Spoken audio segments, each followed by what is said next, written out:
खिचड़ी। बादशाह अकबर अपने महल की बालकनी में शरबत पीते हुए आते हैं।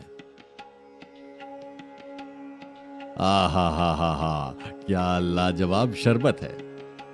अपनी बालकनी पे खड़े होकर शरबत का मजा लेते हुए बादशाह अपने राज्य के हसीन नजारे देख रहे हैं। अचानक उन्हें महल की ओर एक बूढ़ा आदमी लंगोट पहने हड़बड़ी में आता हुआ दिखता है। ये क्या? आखिर ये श्रीमान इतनी हड़बड़ी में यहां क्यों आ रहे हैं? अकबर बालकनी से नीचे जाने के लिए पीछे सीढ़ियों का रास्ता लेने के लिए मुड़ जाते हैं। ब्राह्मण हड़बड़ी में महल के नजदीक आ रहा है। उसे महल के करीब आता देख बीरबल वहां आता है। भला ये आदमी इतनी हड़बड़ी में यहाँ क्यों आ रहा है?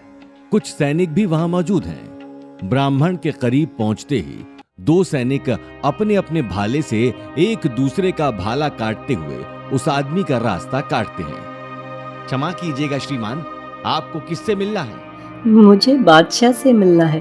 भगवान के लिए मुझे बादशाह से मिलने दो। बीरबल नजदीक आता है। श्रीमान, आखिर ऐसा क्या जरूरी काम है? मुझे शहंशाह की मदद चाहिए। कैसी मदद? क्या बात है? वो मुझे अकबर पीछे से आते हैं। आने दो उन्हें। अकबर की आवाज सुनते ही सैनिक पीछे हट जाते हैं और ब्राह्मण अकबर के पैरों में गिर पड़ता है। शहंशाह, मेरी मदद कीजिए शहंशाह, मैं बहुत मुसीबत में हूँ। अकबर ब्राह्मण को उठाता है। क्या बात है श्रीमान, इतने परेशान क्यों?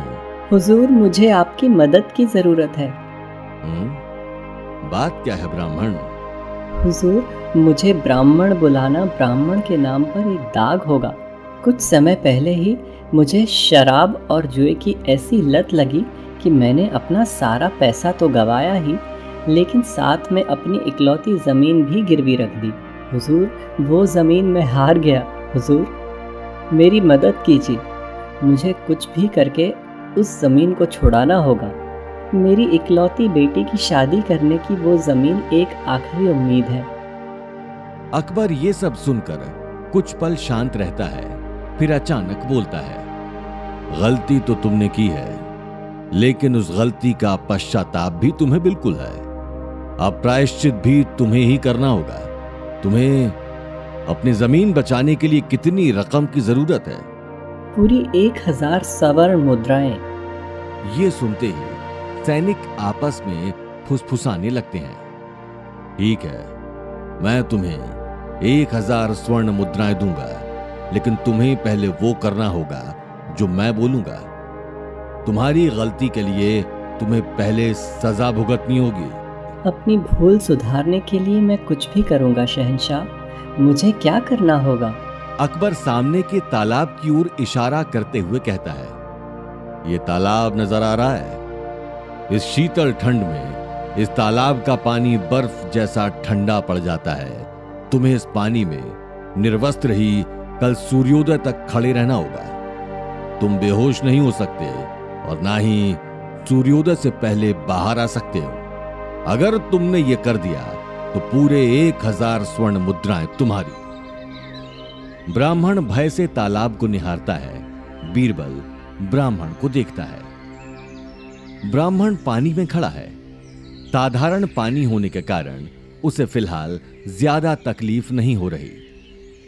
धीरे धीरे ठंड बढ़ने का आभास होता है। ब्राह्मण को तकलीफ होनी शुरू हो गई है। अब ब्राह्मण ठंड में ठिठुर रहा है। सामने महल की रोशनी को गौर से देखता है।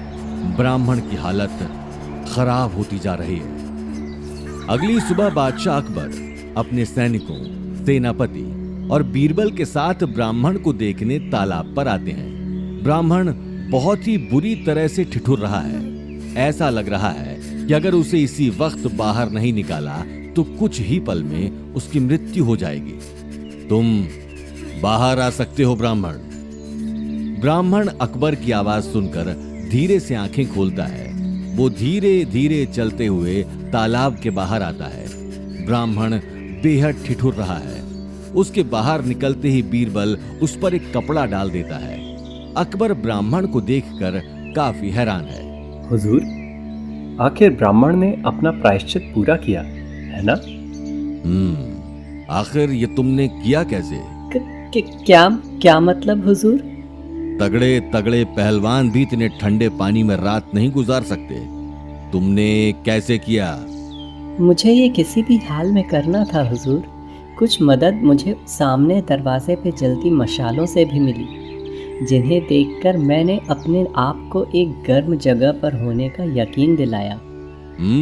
तो तुमने उन जलती मशालों से गर्मी ली? क्या? नहीं हुजूर। तुमने अपना प्रायश्चित ईमानदारी से पूरा नहीं किया।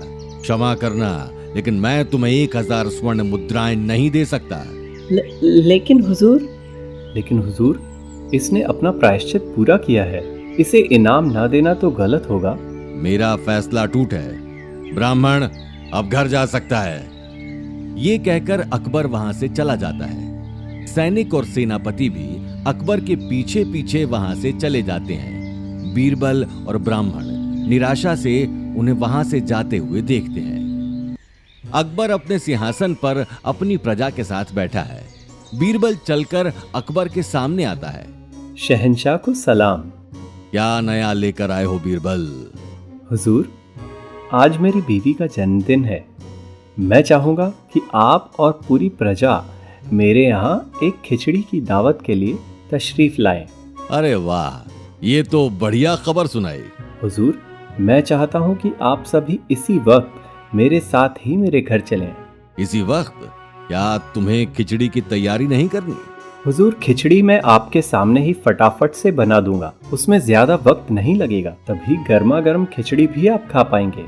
तो ठीक है, चलो हम सब साथ ही चलते हैं। अकबर, उसकी प्रजा और बीरबल साथ में महल से निकलते हैं। सभी लोग शहंशाह समेत बीरबल के घर में बैठते हैं। बीरबल खड़ा है। आप सभी लोग यहाँ कुछ देर बैठें, मैं थोड़ी देर में ही खिचड़ी बनाकर लाता हूँ। ये कहकर बीरबल वहां से चला जाता है। अकबर और उसकी प्रजा बेसब्री से खिचड़ी का इंतजार कर रही है। या अल्लाह, शहंशाह 10 मिनट का कहकर गया था, 1 घंटा बीत चुका है, आखिर कितना समय लगेगा? अकबर सेनापति की बात का कोई जवाब नहीं देता है, लेकिन उसके खुद के हाव भाव ही बहुत परेशानी भरे हैं। सामने टंगी घड़ी में 4 बजे हैं। अब घड़ी में शाम के 6 बज चुके हैं। अब सबकी हालत बेहद खराब हो चुकी है। सबके पेट से एक एक करके आवाज आनी शुरू हो गई है। या अल्लाह, हुजूर, अब अगर आप नहीं चले तो मैं अकेला ही बाहर जा रहा हूं। हम सभी बाहर चल के देखते हैं कि आखिर इतना समय कैसे लग गया। सब लोग अपनी जगह से उठते हैं और बाहर निकलते हैं। अकबर और उसकी प्रजा बीरबल के बगीचे में जाते हैं और देखते हैं कि बीरबल और उसकी बीवी के आगे आग जल रही है और उसके ठीक ऊपर एक पेड़ की डाली से मटका बंधा है, जिसमें खिचड़ी बन रही है। मटका आग की पहुंच से बहुत ज्यादा ऊपर है। या अल्लाह बीरबल, ये कैसा मजाक है? हमें अंदर बिठाकर तुम इस तरह हमारे लिए खिचड़ी बना रहे हो। हुजूर, आग से निकलती हुई गर्मी खिचड़ी तैयार कर रही है। आप 10 मिनट और इंतजार करिए, खिचड़ी बस बन ही गई है। अरे लेकिन इतनी दूर से गर्म करोगे तो कई सालों तक हमें ये खिचड़ी नसीब नहीं होगी। ये भला तुम कर क्या रहे हो? लेकिन शहंशाह, अगर ये आग इतनी सी दूरी से खिचड़ी नहीं बना सकती तो भला इतनी दूर जलती मशाल से उस ब्राह्मण को गर्मी कैसे मिली? बीरबल की ये बात सुनकर अकबर खामोश रह जाता है। ये क्या बकवास कर रहे हो बीरबल? अकबर अपना हाथ दिखाकर सेनापति को शांत करते हैं। ये ठीक कह रहा है। मुझे अब अपनी भूल का एहसास हो रहा है। मैंने बिना इस बात को सोचे समझे ही ब्राह्मण की बिना मदद किए ही उसे घर भेज दिया। बीरबल, मैं तुमसे वादा करता हूं कि अब मैं उस ब्राह्मण को 1000 स्वर्ण मुद्राएं ही नहीं बल्कि पूरी 2000 स्वर्ण मुद्राएं दूंगा। मुझे इस बात का एहसास दिलाने के लिए तुम्हारा शुक्रिया। नहीं हुजूर, शुक्रिया आपका। आप अंदर बैठें, मैं अभी खिचड़ी लेकर आता हूँ। ये सुनकर हंसते हुए अकबर और उसकी प्रजा वापस अपने घर में जाने को मुड़ जाती है और बीरबल के घर जाने लगती है।